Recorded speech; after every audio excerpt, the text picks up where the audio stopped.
حسن ملک ہمارے سے موجود ہیں. حسن سے جانتے ہیں آج دن بھر موسم کیسا رہے گا, کیا صورتحال ہے؟ جی آسما، شہر اولیا ملتان کے آج کے موسم کی بات کی جائے تو آج ملتان کا موسم علل صبح سے ہی گرد آلود ہواؤں کی لپیٹ میں ہے. مطلع جزوی طور پر گرد آلود بھی دیکھا جا رہا ہے، لیکن علل صبح سے ہی شہر کا موسم کافی زیادہ بہتر اور خوشگوار دیکھا جا رہا ہے. ٹھنڈی ہوا بھی چل رہی ہے، موسم قدرے بہتر بھی دیکھا جا رہا ہے. آج اگر ملتان کے زیادہ سے زیادہ درجہ حرارت کی بات کریں تو آج شہر اولیا کا زیادہ سے زیادہ درجہ حرارت 34 ڈگری سینٹی گریڈ تک جانے کا امکان ظاہر کیا جا رہا ہے. کم سے کم درجہ حرارت آج ملتان کا 21 ڈگری سینٹی گریڈ پر ریکارڈ کیا گیا ہے. ایئر کوالٹی انڈیکس ملتان کا گزشتہ کئی دنوں سے آج قدرے بہتر ریکارڈ کیا گیا ہے، جو کہ 122 پوائنٹس پر دیکھا گیا ہے. دیکھا جائے کہ پاکستان کے فضائی آلودہ ترین شہروں کی لسٹ میں ملتان کی کیا سٹینڈنگ ہے تو ملتان آج دوسرے نمبر پر سٹینڈ کر رہا ہے. ہوا میں نمی کا تناسب بھی آج گزشتہ کئی دنوں کی طرح قدرے کم ریکارڈ کیا گیا ہے، جو کہ 56% تک ریکارڈ کیا گیا ہے. آئندہ آنے والے دنوں کے حوالے سے اگر بات کریں تو محکمہ موسمیات کی جانب سے یہ پیش گوئی ظاہر کی جا رہی ہے کہ آئندہ آنے والے دنوں میں ملتان کا موسم قدرے گرم رہنے کا امکان ہے. آج پورا دن دوپہر تک گرد آلود ہوائیں اور مطلع اسی طرح سے جزوی طور پر گرد آلود رہنے کا امکان ہے. آئندہ آنے والے دنوں میں ملتان کا موسم جو ہے وہ محکمہ موسمیات کی جانب سے یہ بتایا جا رہا ہے کہ گرمی کی شدت میں نمایاں اضافہ دیکھنے کو آئے گا، جس کے بعد شہر کا درجہ حرارت بھی بڑھے گا. آئندہ 24 گھنٹوں کے حوالے سے اگر بات کریں تو محکمہ موسمیات کی جانب سے یہ پیش گوئی ظاہر کی جا رہی ہے کہ آئندہ 24 گھنٹوں کے دوران ملتان شہر کا موسم جو ہے وہ خشک رہنے کا امکان ظاہر کیا جا رہا ہے. جی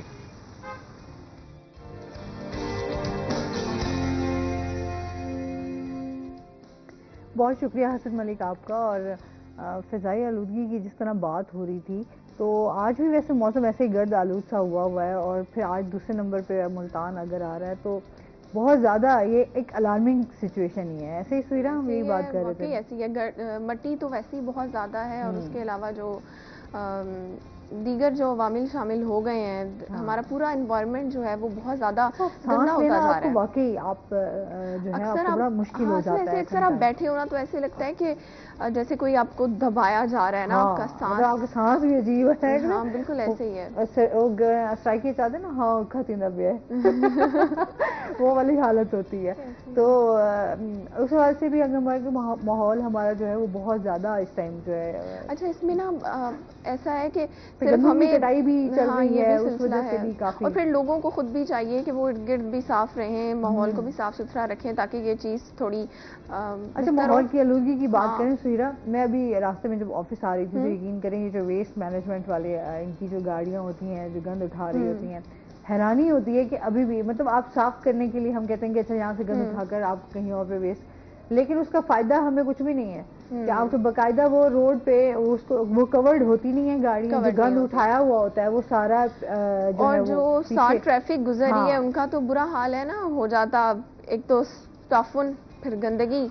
اچھا ان کو چاہیے یہ اس ٹائم پہ کیا جائے، رش آورز میں نہ کیا جائے. جیسے آفس آنے کا جو لوگوں کا ٹائم ہوتا ہے 7-8 بجے اسکول جانے کا ٹائم ہے، یا تو ارلی مارننگ کیا جائے یا پھر اس کو لیٹ نائٹ کیا جائے تاکہ لوگ تو محفوظ رہیں کم از کم. لیکن میں کہتی ہوں اس کا پھر فائدہ ہونا چاہیے نا. اگر آپ اتنا وہاں پہ آپ کی گاڑی یوز بھی ہو رہی ہے، پیٹرول بھی، آپ کا اسٹاف بھی کام کر رہا ہے، تو وہ محنت جو ہے وہ آپ کی ڈبل ہو جاتی ہے کہ آپ نے پھر ایک دفعہ گند اٹھایا اور پھر واپس وہ پوری سڑک پہ روڈ پہ جو ہے وہ گند آپ کا بکھرا ہوا نظر آتا ہے. اور پھر اس کے بعد جو ڈمپنگ پوائنٹس ہیں وہاں پر پراپر جا کے گند کو ڈمپ کرنا چاہیے. ویسے اس ادارے کو اس پہ بھی ذرا غور کرنے کی بڑی ضرورت ہے. اچھا اور اس کے ساتھ ساتھ اولڈ ایج ہوم کے حوالے سے بھی بات کر لیتے ہیں کہ اس میں جو مقیم بزرگ افراد ہیں ان کو بے نظیر انکم سپورٹ پروگرام میں شامل کرنے کا اعلان کیا گیا. اس کا کیا طریقہ کار ہوگا، کس طرح لوگ اس میں شامل ہو سکتے ہیں، اس حوالے سے بتائیے گا. پہلے تو ہم آسمہ اس پہ بات کر لیتے ہیں کہ جو اولڈ ایج ہوم ہے وہ بیسیکلی ان بزرگوں کے لیے ادارہ بنایا ہوا ہے جو بالکل بے سہارا ہیں اور بدقسمتی سے ان کی اولاد ایسی ہے کہ اس عمر میں ان کو بے گھر کرنے پر مجبور کر دیتی ہے. تو اولڈ ایج ہوم میں جو بزرگ مرد اور خواتین ہیں تقریباً اس وقت 30 کے قریب وہاں پر لوگ موجود ہیں. میرے خیال سے تو یہ 30 افراد بھی بہت بڑی تعداد ہیں. آپ دیکھیں نا کہ 30 ایسے گھرانے جو کہ اپنے پیرنٹس کو ہی اپنے گھر میں رکھنا نہیں چاہتے ہیں. تو اس کا بالکل ایسی ہے پروسیس. باہر کے ممالک میں ہم دیکھتے ہیں نا کہ لوگ اس طرح کرتے ہیں کہ اچھا بزرگ جو ہیں وہ خود ہی پہلے اولڈ ایج ہوم میں خود ہی چلے جاتے ہیں. ان کا تو دیکھیں کلچر الگ ہے, کلچر ہے. ہاں وہی ایک بات کر رہی ہوں. اچھا وہی کلچر ہمارے ہاں بھی اب وہی ہونا ہے کہ آپ نے بزرگوں کو اپنے گھر نہیں رکھ سکتے, بالکل ایسے ہی ہے. آپ ایک بوجھ سمجھتے ہیں اور ان کو اٹھا کے کہ اگر ان کی خدمت کی جائے گی یا ان کا خیال رکھا جائے گا, کیونکہ ظاہر سی بات ہے اس ایج میں وہ اس طریقے سے اپنا پراپر خیال نہیں رکھ سکتے. بالکل ایسے ہی ہے, وہ کیئر مانگتے ہیں ایکسٹرا. بالکل ایسے ہی آسما. اچھا اس میں ان کی جو رجسٹریشن یا ان کے جو داخلے کا عمل ہے اولڈ ایج ہوم میں وہ یہ ہے کہ یا تو کچھ ایسے بھی بدنصیب بچے ہیں جو خود اپنے پیرنٹس کو لے کر آتے ہیں یہاں پر کہ جی ہم نہیں رکھ سکتے, یا تو ہمارے گھر میں جگہ نہیں ہے, یا ہماری جو فیملی ہے, ہماری جو وائف ہے یا بچے ہیں وہ ان کو بیئر نہیں کر سکتے, تو پھر آپ ان کو یہاں پہ ایڈمیشن دیں. تو کچھ ایسے ہیں جن کی اولاد نہیں ہوتی ہے یا جن کا گھر بار بھی نہیں ہوتا ہے, ان کو وہاں پر بالکل فری آف کاسٹ جو ہے وہ تمام سہولیات دی جاتی ہیں کہ جب تک وہ چاہیں وہاں پر رہ سکتے ہیں. ان کے لیے پراپر رومز بنے ہوئے ہیں, پراپر ان کے لیے وہاں پر کھانے کا ارینجمنٹ ہے, وہاں پر ان کے لیے لائبریری بنی ہوئی ہے, اور بھی جتنی سہولیات ہو سکتی ہیں گورنمنٹ نے اس ادارے میں ایٹ لیسٹ یہ پرووائڈ کی ہوئی ہیں, جو کہ ایک بہت اچھی چیز ہے. اور پھر ان کے لیے وہاں پر ان کی ہیلتھ اس ایج میں جو بزرگ افراد ہوتے ہیں ان کو بہت زیادہ ہیلتھ ایشوز کا سامنا رہتا ہے, تو ان کا پراپر جو ہے وہ چیک اپ کیا جاتا ہے. ابھی جو ہمارے سی ایم صاحب ہیں جب وہ آئے بھی تھے تو ان کے کہنے پر وہاں پر پراپر نشتر سے ڈاکٹرز کی ایک ٹیم ابھی ریسنٹ ہی وہاں پر وزٹ کر آئی ہے, جس میں تمام تر ان کے ٹیسٹ کیے گئے ہیں, ان کی اسکریننگ کی گئی ہے, اور ان کو وہاں پر جو ضرورت تھی فری آف کاسٹ جو میڈیسنز ہیں وہ بھی ان کو وہاں پر پرووائڈ کی گئی ہیں. صحیح. لیکن صرف یہی چیزیں وہاں پر ان کے لیے کافی نہیں ہیں. جیسے کہ جب بزرگ افراد گھر میں رہتے ہیں تو ان کے جو بچے ہوتے ہیں وہ ان کی تمام تر ضروریات پوری بھی کرتے ہیں, جو کہ ایک بچوں کی ذمہ داری بھی ہوتی ہے. لیکن جو لوگ پوری نہیں کر سکتے ہیں وہ پھر یہاں پر جو بزرگ لوگ رہتے ہیں ان کے لیے کپڑوں کا بندوبست, کھانے کے علاوہ جو دیگر ان کی ضروریات ہیں ان کا خیال رکھنا. تو ابھی جیسا کہ چل بھی رہا ہے بے نظیر انکم سپورٹ پروگرام, جس میں ماہانہ جو ہے وہ کفالت کی جاتی ہے مستحق افراد کی, تو کیوں نہ ان بزرگ افراد کو جو کہ بالکل لاوارث ہیں, بالکل بے سہارا ہیں, جن کا کوئی کرنے والا نہیں ہے, ان کو بھی اس چیز میں شامل کیا جائے. یہ پہلی بار جو ہے یہ انیشیٹو لیا گیا ہے. آپ دیکھیں کئی سال ہو گئے ہیں اس کو ادارے کو بنے ہوئے, لیکن ابھی تک وہاں پر یہ پروگرام شروع نہیں ہو سکا تھا. تو وہاں پر جتنے بھی بزرگ مقیم ہیں ان کو اس پروگرام میں رجسٹر کروایا جائے گا, اور یہ تمام تر جو ذمہ داری ہے وہ ادارے کے اوپر ہے. جو وہاں پر سپرنٹینڈنٹ ہیں وہ ان تمام کی جو ہے وہ لسٹ پہلے بنائیں گے, ان کے آئی ڈی کارڈز لے کر تمام جو سپورٹ پروگرام کی جو ٹیم ہے وہ وہیں پر ادارے میں جا کر ہی ان کو رجسٹر کرے گی, تاکہ ان کو باہر نہ جانا پڑے. اور ان کو اس حوالے سے جو ہے وہ جیسے ہم دیکھتے ہیں کہ لوگوں کو بہت دھکے کھانے پڑتے ہیں, اس چیز سے بھی ان کو بچایا جا سکے. اس پروگرام میں شامل کرنے سے فائدہ یہ ہوگا کہ دیکھیں ان کو ایٹ لیسٹ اب ادارے میں بیٹھے ہوئے, ادارہ بھی ان کا ایک گھر ہی ہے نا ایک طرح کا, گھر بیٹھے ان کو جو ہے وہ بالکل ایسے ہی ہے, ایک ان کو ماہانہ کفالت مل سکے گی. اور پھر ان کو لگے گا کہ جی ہم بھی بالکل ہی لاوارث نہیں ہے نا, ہمارا بھی کوئی سوچ رہا ہے. کیونکہ گورنمنٹ جو ہے, گورنمنٹ جب بھی کوئی اس طرح کے پروگرام لانچ کرتی ہے تو اس میں مجھے لگتا ہے جو ہمارا اولڈ ایج طبقہ ہے نا, جو ہمارے اولڈ ایج کے لوگ ہیں ان کو سب سے پہلے ٹاپ پرائیورٹی پہ رکھنا چاہیے. ابھی بھی آپ جیسا کہ دیکھ لیں راشن کے لیے اگر کئی لائنیں لگی ہوئی ہیں, یا جیسا کہ اسپورٹ پروگرام ہے یہاں پر بزرگ خواتین ہو گئی, مرد ہو گئے, ان کے لیے کوئی پراپر ارینجمنٹ نہیں ہوتا ہے. ابھی دیکھو نا یہ جو آٹے والا ہم نے پیریڈ دیکھا, اس میں زیادہ بزرگ ہی آئے ہوئے ہوتے تھے. بالکل ایسے اور کافی بزرگ جو تھے جن کی ڈیتھ بھی ہو گئی اسی چکر میں کہ لائن میں کہاں وہ لوگ اتنا ویٹ کر سکتے ہیں, ان میں اتنی طاقت بھی نہیں ہوتی کہ وہ اتنی دیر ویٹ کر سکیں. اچھا آسما, اس میں یہ ہے کہ جن بزرگوں کو پتا ہے, جیسا کہ اس حوالے سے ایڈز وغیرہ بھی آ رہی ہوتی ہیں, یا اکثر ہم اخباروں میں نیوز پیپر میں بھی دیکھ لیتے ہیں کہ وہ آ رہا ہوتا ہے, لیکن جن لوگوں کی وہاں تک رسائی نہیں ہے, جن لوگوں کو پتہ ہی نہیں ہے کہ اولڈ ایج ہوم بھی کوئی ادارہ موجود ہے. آپ دیکھتی ہوں گی اگر آپ گھنٹہ گھر والی سائٹ پہ جائیں تو وہاں پر بہت سے آپ کو ایسے بزرگ لوگ ملیں گے جو کہ کئی دن سے انہوں نے کھانا نہیں کھایا ہوتا, ٹھیک ہے, بے گھر بیٹھے ہوئے ہیں, دھوپ ہے, چھاؤں ہے, ان کو نہیں پتا ہے. اچھا, بہت سارے لوگوں کی بھی ذمہ داری بنتی ہے, اس پہ بات کریں گے لازمی. ابھی ہم نے جانا بریک پہ, ہمارے ساتھ رہیے گا.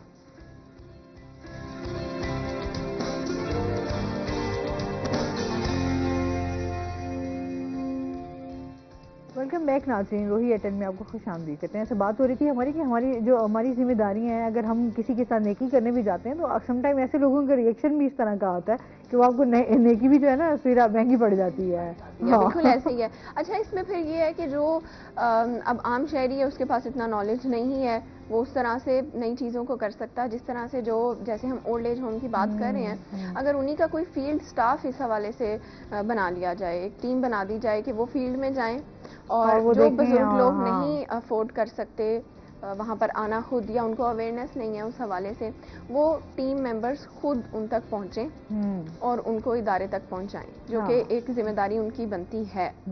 لیکن بات وہی آ جاتی ہے کہ ادارے اس ذمہ داری کو کب سمجھیں گے. اچھا, اور اس کے ساتھ ساتھ تھیلیسیمیا کے حوالے سے بات کر لیتے ہیں. جو اس طرح کی بیماری ہوتی ہے اس کو بڑھنے سے کیسے اس سے بچا جا سکتا ہے, اس حوالے سے بھی بتائیے گا. بڑھنے سے وہی ایک تو فیملی اسکریننگ ٹھیک ہے, بہت زیادہ ضروری ہے کہ تاکہ اسکریننگ کی جائے. پھر دوسرا یہ ہے کہ کسی دور میں گورنمنٹ آف پنجاب کا تھا کہ ایک قانون بنائیں گے جس میں شادی سے پہلے لڑکی اور لڑکے دونوں کو ٹیسٹ تھیلیسیمیا کے کروائے جائیں گے. ہاں, کیونکہ انفارچونیٹلی قانون تو نہیں بن پایا, لیکن یہ ہے کہ یہ بننا چاہیے اور ضرور ہونا چاہیے تاکہ لڑکی یا لڑکا چاہے ان کی فیملی میں تھیلیسیمیا نہیں ہے, ٹیسٹ ضروری ہونے چاہیے. صحیح, ان ٹیسٹوں سے ہی پتہ چلایا جا سکتا ہے کہ لڑکی اور لڑکے میں تھیلیسیمیا مائنر ہیں تو نہیں. اگر ہیں تو شادی نہ ہو ان کی آپس میں, اگر کروانی بھی ہے تو جتنے بھی بیبیز پیدا کریں گے تو CVS سیمپلنگ کے ساتھ کرنے ہیں. صحیح, تو اس طرح سے ہی ہم اس بیماری کے برڈن کو کم کر سکتے ہیں, ورنہ تو ہر سال اتنے بچے پیدا ہو رہے ہیں کہ گورنمنٹ کے پاس بھی وسائل نہیں ہیں. اچھا, آپ یہ سمجھتے ہیں جو چلڈرن کمپلیکس ہے اس میں روزانہ کی بنیاد پہ کتنے پیشنٹس ہیں وہ بچے آتے ہیں؟ 70-80 پیشنٹ ڈیلی آتا ہے, جس میں 50 سے 60 بچوں کو تو ڈیلی ان کو بلڈ ٹرانسفیوژن ہوتی ہیں. باقی ایسے بچے ہوتے ہیں جو آئیڈیا پہ چل رہے ہیں, رسپونڈ کر رہے ہیں, ان کی HB ہو جاتی ہے. تو ڈیلی کے 80-100 یہ اتنے پیشنٹ ہمارے پاس تھیلیسیمیا کے آ رہے ہیں. اچھا, پھر اگر ہم بات کریں مریضوں کو پھر کن مشکلات کا سامنا کرنا پڑ رہا ہے؟ ویسے تو بلڈ کے حوالے سے بھی ہم بریک میں بھی بات کر رہے تھے کہ ایسے ڈیلی بیسس پہ آپ کو بلڈ ارینج کرنا یہ سب سے بڑا مسئلہ ہے. اچھا, لوگ بڑا گھبراتے بھی ہیں پتہ نہیں بلڈ دیتے ہوئے, ڈونیٹ کرتے ہوئے. ہاں جی, وہ یہ سمجھتے ہیں کہ شاید ہم کمزور ہو جائیں گے, ہمارے اندر بلڈ کی کمی ہو جائے گی. تو ایسی کوئی بات نہیں ہے, بلڈ وہ دے سے ہر صحت مند بندہ ہر 3 ماہ بعد اپنا بلڈ دے سکتا ہے اور دینا بھی چاہیے, بلکہ اس کی صحت کے لیے زیادہ اچھا ہے. تو ایک تو وہی بلڈ کا ایشوز بہت زیادہ ہیں کہ بلڈ لینا کہاں سے لینا ہے, یہ بڑے مسائل ہیں. ہمارے یہ کہ تھوڑا سا ہمیں انڈس جو ہے بلڈ بینک ہے وہ ہم تھوڑا سپورٹ کرتا ہے. شہباز شریف ہاسپٹل کا جو بلڈ بینک ہے ہمیں تھوڑا سا وہ سپورٹ کرتا ہے. پلس جو وارڈز کے اندر کچھ بچے ہیں جن کو FFPs لگتے ہیں سفید خون, ان پہ جو ریڈ سیل بچے ہیں وہ ان کو لگ جاتے ہیں. جیسے نرسری کے بچے آگے چھوٹے بچے ہیں تو ان کو کم مقدار میں بلڈ لگنا ہے, باقی بچہ. تو اس طریقے سے ہم نے سسٹم تو چلایا ہوا لیکن ہے مشکل. ایک تو بلڈ لینا مشکل ہے, بلڈ کا بندوبست کرنا مشکل ہے. پھر پلس میڈیسن, جو میڈیسن کے اخراجات ہیں پر منتھ 10 to 15,000 ہیں. تو موسٹلی ہمارے پاس 95% جو پیشنٹ ہیں ہی پور, ان کے لیے کھانا کھانے کے لیے مشکلات ہوتی ہیں, تو میڈیسن وہ کہاں سے کریں. اچھا, یہ واقعی اس حوالے سے دیکھیں علاج, جیسے ہم ہمیشہ بات کرتے ہوں گے ہماری بدقسمتی ہے کہ یہاں پہ ہمارے علاج کے حوالے سے, ہمارے ہاسپٹلس کے حوالے سے دیکھا جائے تو اس طرح سے سہولیات میسر نہیں ہیں جس طرح ہونی چاہیے. پراپر جیسے ٹریٹمنٹ لوگوں کو جو ہے اس حوالے سے ریلیکسیشن ہونی چاہیے میڈیسن کے حوالے سے, وہ نہیں ہے. انفارچونیٹلی یہ جو ہمارا ہیلتھ کارڈ ہے اس پہ بھی تھیلیسیمیا کی ٹریٹمنٹ ابھی تک انرولڈ نہیں ہے. اچھا, اس پہ بھی نہیں ہے. اچھا, وہ تو کئی جگہوں پر اب استعمال بھی نہیں ہو رہا, کہیں جو ہے اس کا چل رہا ہے, اس کے اوپر ٹریٹمنٹ ہو رہا ہے, لوگ اس سے فائدہ بھی اٹھا رہے ہیں. لیکن ہیلتھ کارڈ کے حوالے سے ہم دیکھیں تو بہت ساری جگہوں پہ, بہت سارے ہاسپٹلز میں اس کے اوپر کام نہیں ہو رہا, وہ یوز نہیں ہے. اب ایسے ہی ہو گیا. ایک تو چلے بلڈ کا ہو گیا, میڈیسن, اس کے علاوہ جو سائیکو سوشل ایشوز ہیں وہ بہت زیادہ فیملیز کے.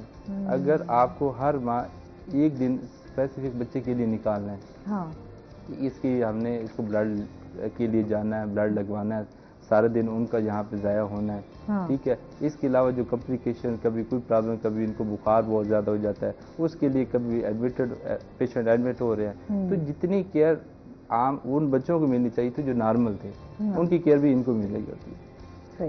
وہ ایفرٹ کی وجہ سے باقی بچے بھی سوشلی ڈپرائیو ہو جاتے ہیں. اچھا، بیہیویئر ہمارے کیونکہ یہ والے جو ہے نا بڑے کاؤنٹ کرتے ہیں. آج پہ اس طرح کے جو بچے ہوتے ہیں اسپیشلی ان کو ہینڈل کرنا بھی ذرا مشکل ہے، کیونکہ ایک تو بیماری سے وہ جو ہے وہ لڑ رہے ہوتے ہیں، پھر کیونکہ موڈ سوئنگز ہوتے ہیں. اچھا ویسے بھی آپ تھوڑے دنوں کے لیے خود بھی بیمار ہو جائیں تو آپ کو خود سے چڑچڑاپن آ جاتا ہے کہ اچھا کب ٹھیک ہوں گے، کیسے ٹھیک ہوں گے. اور ایسے جو بچے چھوٹے ہوتے ہیں جن کا بچپنا بھی میں سمجھتی ہوں اپنا صحیح طریقے سے نہیں گزار پاتے، اس طریقے سے کھیلنا، آپ کا پیرنٹس کے ساتھ ٹائم سپینڈ کرنا، بچوں کے ساتھ، وہ چیزیں آپ کی کہیں نہ کہیں کھو جاتی ہیں. تو ظاہر سی بات ہے، بالکل ایسے ہی ہے. تو آپ کس طرح پھر وہاں کے بچوں کو کس طرح دیکھتے ہیں؟ بچے جو تھوڑے بڑے بچے ہو گئے نا، وہ ہم سے بھی زیادہ تھیلیسیمیا کو جاننے لگ گئے. ایون وہ اسٹاف نرس کے پاس جاتے ہیں، وہ خود بتاتے ہیں کہ ہماری یہ وین پرومیننٹ ہے، آپ یہاں پہ آئی وی لائن لگا. وقت کے ساتھ ساتھ ان میں صبر آ گیا ہے. وہ ایون آئی وی لائن لگ رہی ہوتی ہے، خاموشی سے لگوا لیتے ہیں. ان میں بہت صبر آ چکا ہوتا ہے. ہاں جو چھوٹے بچے ہیں اپ ٹو 4 ایئرس تک، وہ اتنے وہ نہیں ہوتے کانشیس. وہ جب بھی آتے ہیں روتے ہوئے آتے ہیں، تو وہ روتے ہی رہتے ہیں. ظاہر سی بات ہے، وہ ایک تکلیف جو ہے وہ چھوٹا سا بچہ جو ہے وہ بہت زیادہ بیئر کرتا ہے. اچھا پھر کبھی آپ ان بچوں کے ساتھ بیٹھے نا تو آپ کو احساس ہوتا ہے کہ اللہ تعالیٰ کا بڑا شکر ادا کرنا چاہیے جن لوگوں کے پاس آپ مکمل کہتے ہیں صحت کے ساتھ ہوتے ہیں. تو ہمیشہ اللہ کا شکر ادا کرتے رہنا چاہیے. یہ اللہ تعالیٰ ایسی بیماریوں سے بھی محفوظ رکھے اور ہم سب کو. اچھا اس کے ساتھ ساتھ چلڈرن کمپلیکس جو ہے وہ کیا کیا فیسلٹیز دے رہا ہے؟ جی اس میں یہ کہ ایک تو آپ کو بتایا کہ بلڈ ٹرانسفیوژن کا اس طرح سے ہمارے پاس بلڈ ارینج ہو جاتا ہے. ٹھیک ہے. ہمارے پاس سوشل ویلفیئر ڈپارٹمنٹ ہے، کچھ ہاسپیٹل ہے، کچھ ہمارے پاس تار زمین پر ٹرسٹ ہے، تو وہ ہمیں بلڈ بیگز بھی مہیا کرتے ہیں. اور اس کے علاوہ یہ کہ میڈیسنز میں بھی ہمیں بہت زیادہ سپورٹ وہ کرتے رہتے ہیں.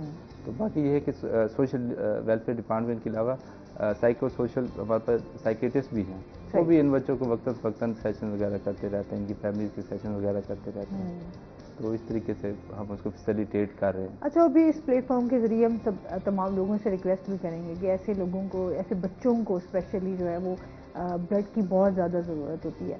تو آپ اگر بلڈ ڈونیٹ کر سکتے ہیں تو آپ کو لازمی اس میں بڑھ چڑھ کر حصہ لینا چاہیے. ایسے بچوں کو بلڈ دینا چاہیے جس سے میں سمجھتی ہوں ان کو زندگی ملتی ہے. صدقہ جاری ہے، صدقہ جاری ہے. بالکل ایسے ہی ہے. اور یہ پریشان مت ہوں کہ آپ بیمار ہو جائیں گے یا آپ کو کوئی بیماریاں جو ہے وہ آپ کو لگ سکتی ہیں. تو اس سے یہ ہوتا ہے کہ آپ کو اللہ تعالیٰ اس کا اجر بھی بہت زیادہ دیتا ہے. آپ جتنا وہ کہتے ہیں نا نیکیاں کرتے جائیں گے، اللہ تعالیٰ اس کے آپ کے لیے بھی آسانیاں کرتے ہیں. ایک اور بات میں کہنا چاہتا ہوں کہ ہمارے جب بلڈ ڈونیشن دینے آتے ہیں نا، بلڈ ڈونیٹ کرتے ہیں، ہم ٹرپل بیگ میں کرتے ہیں. جب ایک بیگ میں بلڈ لیتے ہیں تو ہم اس کے 3 کمپوننٹ بناتے ہیں. ایک ریڈ سیلز ہے، ٹھیک ہے، اور ایک ایف اے پیز ہے وائٹ، ایک پلیٹلیٹس. آپ یہ دیکھیں کہ ایک بلڈ دینے سے ہم نے 3 جانیں بچائیں. ریڈ سیل لگتا ہے ہمارے تھیلیسیمیا والے بچوں کو. ایف اے پیز ہیموفیلیا، وہ بچے جن کا خون جمنے کی صلاحیت نہیں ہوتی، وہ ان کو لگتا ہے. ہمارے ہاسپٹل میں کینسر ڈپارٹمنٹ ہے، ڈاکٹر رانا ذوالفقار صاحب ان کے ہیڈ ہے، بلکہ ہیڈ ہمارے تھیلیسیمیا یونٹ بھی وہی ہیں. تو وہ پلیٹلیٹس ان کینسر والے بچوں کو لگتے ہیں. اس طرح سے جس نے ایک بلڈ دیا نا اس نے 3 جانے بچائیں. دیکھیں اور اس میں فائدہ ہی ہے. اچھا پھر آپ تو اچھی غذا کھا سکتے ہیں، آپ اپنا خون دوبارہ بنا سکتے ہیں، لیکن ایسے بچے جو ہیں وہ ڈیلی بیسس پہ جو ہے وہ ایک جنگ لڑ رہے ہوتے ہیں. تو ایسے بچوں کی جان بچانا یہ تو صدقہ جاری ہے، بہت بڑا اس کا اجر ہے. اچھا اور اس کے ساتھ ساتھ ہم یہ بھی بات کریں گے سہیرا، ملتان بورڈ کے تحت جو ہے انٹرمیڈیٹ کے پریکٹیکل امتحانات کا شیڈول جو ہے وہ جاری ہو چکا ہوا ہے. طلبہ کے لیے جو ہے وہ کون کون سی نئی پالیسیاں جو ہیں وہ جاری کی گئی ہیں، اس حوالے سے بھی بتائیے گا. ابھی جیسا کہ انٹرمیڈیٹ کے ایگزامز شروع ہونے والے ہیں 20 مئی سے، تو اس حوالے سے اگر ہم پچھلے 2-3 سال کی بات کریں تو کووڈ کے بعد جہاں تعلیمی نظام میں بہت ساری چینجز آئی تھیں، وہیں پر جو پریکٹیکل ایگزامینیشنز ہیں وہ بھی اسٹوڈنٹس نے نہیں دیے تھے. اس کو روک دیا گیا تھا پریکٹیکل امتحانات کو. لیکن اس بار بورڈ نے واضح اعلان کر دیا ہے کہ بچوں کو پریکٹیکل امتحانات جو ہیں وہ لازمی دینے ہوں گے، اور 26 جون سے جو ہیں وہ پراپر اس کا آغاز ہو جائے گا پریکٹیکل امتحانات کا، اور یہ تقریباً جو ہے وہ اگست کے مہینے تک چلیں گے۔ اس میں یہ ہے کہ تقریباً جو ہمارے سائنس اور آرٹس کے سبجیکٹس ہیں اسٹوڈنٹس کے لیے، ان کو 20 سے زائد سبجیکٹس کے پریکٹیکل جو ہیں وہ دینے پڑیں گے، اور اس حوالے سے جو کاپیز پریکٹیکل کی ہوتی ہیں وہ بھی اسٹوڈنٹس کو بنانی پڑیں گی۔ یعنی اس بار کوئی رعایت نہیں ہے اسٹوڈنٹس کے لیے پریکٹیکل امتحانات کے حوالے سے، کیونکہ ابھی بھی جیسے بورڈ نے ایک اور بھی پالیسی جاری کی ہے، ایک اعلان کیا ہے کہ جو لوگ فیک نیوز پھیلا دیتے ہیں اس کی وجہ سے بہت سارے بچے جو ہیں وہ ان فیک نیوز پہ اعتبار بھی کر لیتے ہیں اور پھر اپنا بہت زیادہ نقصان بھی کر لیتے ہیں۔ یا تو کوئی فیک نیوز ایز سچ کے امتحانات نہیں ہوں گے کب ہوں گے، یا پھر جو میٹرک کے یا انٹرمیڈیٹ کے ایگزامینیشنز چل رہے ہیں اس کے حوالے سے ان کو جاری کر دیا جاتا ہے سوشل میڈیا پر۔ ڈیفرنٹ جو ادارے ہیں چاہے وہ پرائیویٹ ہیں یا سرکاری ہیں، انہوں نے اپنے گروپس بنائے ہوئے ہیں اس حوالے سے، واٹس ایپ گروپس ہو گئے، فیس بک گروپس ہو گئے، وہاں پر جو بورڈ کی اندر کی انفارمیشن ہوتی ہے اس کو بغیر تصدیق کیے اپلوڈ کر دیا جاتا ہے۔ ٹھیک ہے، مطلب یہ ہے کہ آپ کے جو بھی ہو آپ پہلے اپنی تسلی کریں، اور اس کے بعد سوشل میڈیا پہ بھی ظاہر سی بات ہے آج کل ہم دیکھتے ہیں فیک بہت ساری چیزیں چل رہی تھیں، لیکن آپ نے جو ہے فوراً اس کے اوپر کوئی اس طرح کے ریئیکشن ظاہر نہیں کرنا، پہلے اپنی تسلی کر کے پھر اس کے بعد ایگزامس کی طرف جائیں۔ بہت شکریہ سہیرہ آپ کا، سر آپ کا بہت شکریہ۔ اور اس کے ساتھ ہی ناظرین ابھی ہم نے جانا ہے بریک پر، ہمارے ساتھ رہیے گا، جب ہم بریک سے واپس آئیں گے تو ہمارے ساتھ کچھ اور گیسٹ موجود ہوں گے۔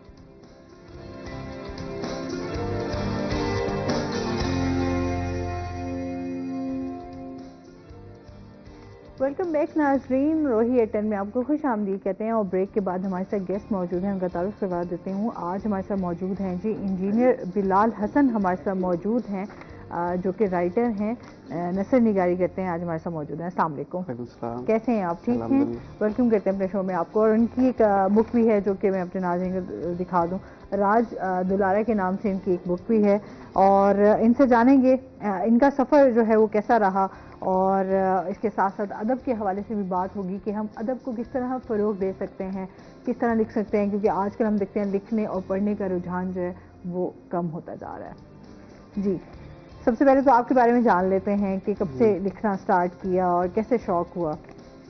لکھنا تو 2 سال پہلے سے سٹارٹ کیا، لیکن یہ سفر 13 سال پہلے کا شروع کیا ہوا۔ صحیح۔ دیکھ ہر پاکستانی کی طرح جیسے سمپل ہمارے عام روایتی طور پر کوئی بھی اگر ملک کے لیے کچھ کرنا چاہتا ہے تو سب سے پہلے جو اسے آسان راستہ نظر آتا ہے نا، وہ چھوٹی سی تنظیم بناتا ہے، چھوٹی سی اپنے محلے کی، جسے ہم مذاق میں کہتے ہیں ایک گلی کا چیئرمین۔ تو میں بھی جو ہے نا اسی طرح ایک گلی کا چیئرمین بنا شروع میں، تو ایک چھوٹی سی تنظیم بنائی 13 سال پہلے، مطلب جب میں کالج میں فرسٹ ایئر میں تھا تب سے۔ تو تنظیم بنا کر مختلف مطلب جیسے ویلفیئر کے کام ہوتے ہیں سٹارٹ کر دیے، تو ہمارے پاس سمپل یہی راستہ ہے نا، سب سے سمپل کہ ہم چھوٹی سی آرگنائزیشن بنا لیں، اور آپ کو دیکھتے ہیں آپ ہر گلی میں جو ہے نا ایک آدھی تنظیم آپ کو مل جاتی ہے۔ تو میں نے بھی اسی طرح سٹارٹ کیا جس طرح دیکھتے تھے، تو رسپانس جس طرح ملنا تھا وہ ویسے نہ ملا مجھے، تو پھر علمی حوالے سے ہمیں کچھ پتہ نہیں تھا، بکس پڑھنے کا شوق ویسے ہی ہمارے پاس ٹرینڈ ہی نہیں ہے ہمارے سوسائٹی میں، تو ایسے سفر چلتا رہا، بہت سارے ہم نے کام کیے ویلفیئر کے، کوئی رسپانس خاصا جیسے ملنا چاہیے تھا بس اس طرح نہیں ملا، کیونکہ میں بھی تو ٹین ایج تھا نا۔ تو پھر اسٹڈی کا شوق پڑا مجھے یونیورسٹی سے، ایک دوست نے جو ہے نا بکس کا شوق ڈالا، تو بکس کا شوق جیسے ڈالا نا تب سے بکس اسٹارٹ کی پڑھنا۔ اس کے بعد جو ہے نا پھر سسٹم جو ہے نا بدل گیا بالکل ہی۔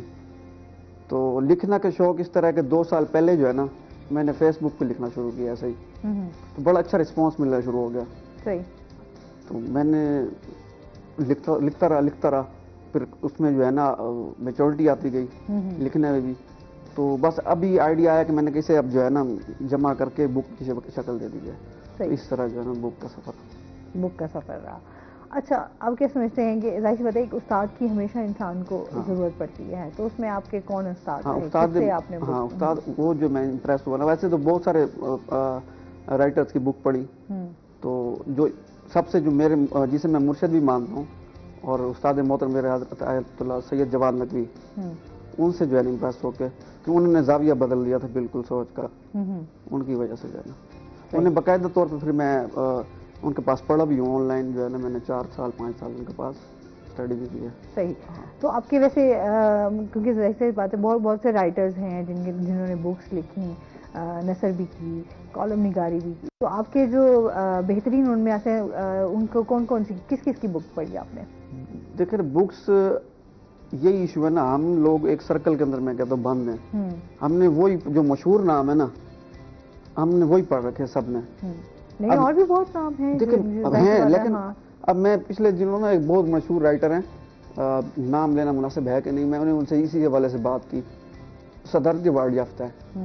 تو میں نے کہا میں نے تو آپ اس طرح کی اردو لٹریچر کی کوئی بک نہیں پڑھ رکھی، لیکن پھر بھی میں نے لکھا ہے اور بہت اچھا رسپانس بھی ملا ہے.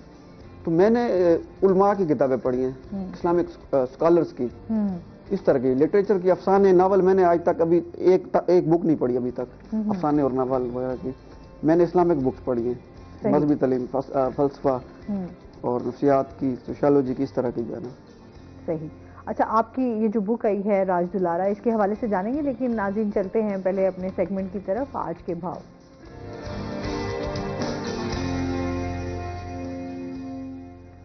علی ریاض ہمارے ساتھ موجود ہیں. علی سے جانتے ہیں آج مارکیٹ میں سبزیوں اور پھلوں کے کیا ریٹس ہیں؟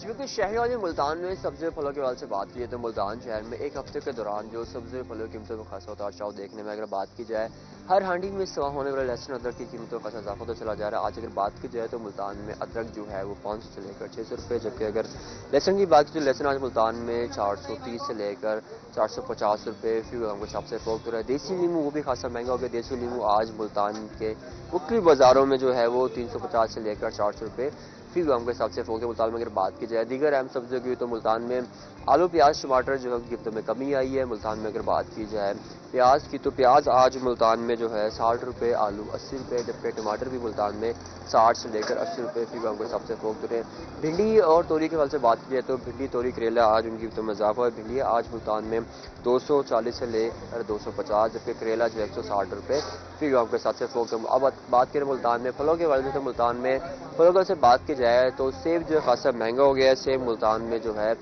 جو اول ہے وہ 350 سے لے کر 400، کہیں 500 روپے فی گرام کے حساب سے فروخت ہے. ملتان میں اگر بات کی جائے دیگر اہم پھلوں کی تو اس میں سب سے پہلے ذکر کر لیتے ہیں خربوزے کا. تو خربوزہ اور تربوز ان کی ملتان کی مارکیٹوں میں آمد ہے. خربوزہ جو ہے ملتان میں 80 روپے، 100 سے 120 روپے فی گرام کے حساب سے فروخت ہے، جبکہ تربوز جو ہے قدر سستا ہے. تربوز ملتان میں کہیں 50 سے کہیں 60 روپے فی گرام کے حساب سے فروخت ہو رہا ہے. ملتان میں اگر بات کی جائے خوبانی کی تو خوبانی آج ملتان میں 800 روپے، اسٹرابیری جو ہے وہ 240، جبکہ اگر بات کی جائے ملتان میں اس کے دیگر کیلے کی تو کیلا ملتان میں دیکھے خاصا مہنگے ہو گیا. اور کیلا اول جو ہے ملتان میں کہیں 180 تو کہیں جو ہے 200 روپے فی درجن کے حساب سے فروخت ہو رہا ہے. جی